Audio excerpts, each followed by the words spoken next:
Hello, আসসালামু আলাইকুম। আজকে চলে আসলাম জামালপুর শেরপুর ব্রিজ বিখ্যাত গরুর বাজারে। অটো থেকে নামলাম, এক পুলিশ ভাই আমাকে টাইনা ধরলেন, ধরে বললেন তাই ভাই অনেকদিন পরে আপনার সঙ্গে দেখা হইল। তারপরে ধীরে ধীরে গরুর বাজারের ভিতর দিকে রওনা হইলাম। যাইতেছি, এক ভাই আমার সঙ্গে পরিচয় হলো, মুরব্বী মানুষ আমার বয়সে। বললেন তাই ভাই কেমন আছেন? বললাম ভালোই আছি ভাই, আসছি গরুর বাজার ঘুরতে দেখতে। ভিতরের দিকে যাইতেছি, যাইতে যাইতে লক্ষ্য করলাম একটা লাল গরু। আমার নাতি লাল গরুর পাশার মধ্যে একটা থাপড়া দিলেন।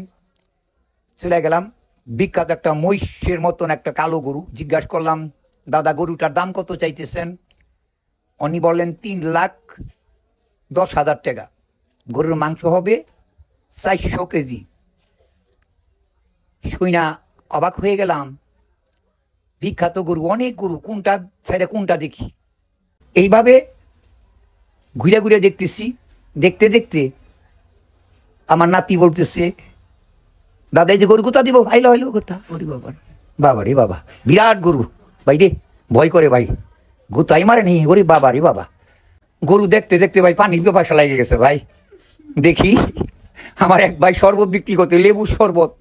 যাই দাঁড়াইলাম, বলতেছে ভাই এক গিলাস শরবত খান। আমাকে দেখি উনি এক গিলাস লেবু শরবত বানাই দিলেন আমারই।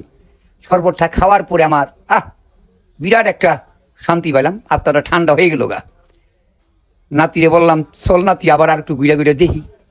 ঘুরতে ঘুরতে ঘুরতে ঘুরতে নাতিটা কই গেল আমার? নাতি তো খুঁজে পাইতেছি না। নাতি, ওহো নাতি কই গেল রে? এই যে দেখি পিছনে নাতি আসতেছে, আইতেছে।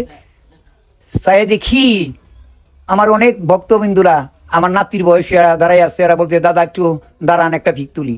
নাতির বয়সে এরা আমার পিক তুললেন। তোলার পরে ওখান থেকে আবার ধীরে ধীরে মেলা করলাম। দেখি যে অনেক লোক ভিড় করতেছে। দেখি তার ভিতরে কি আছে।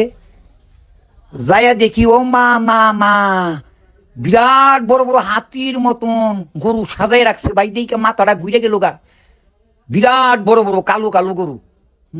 মানুষ দাঁড়ায় তামসা দেখতেছে। অনেক দেখলাম। দেখার পরে বিখ্যাত গরুর বাজার। আমরা ধীরে ধীরে রওনা হইলাম, বার হয়ে যাবো। এর মধ্যে আমার নাতি বলতেছে, দাঁড়াও দাদা একটা পিক তুলি। আমরা নাতি করে নিয়ে দাঁড়াইলাম, একটা পিক তুললাম। পিক তুলে ধীরে ধীরে মেলা করলাম যে চলো এবার যাওয়া যাক, অনেক দেখা হয়ে গেছে।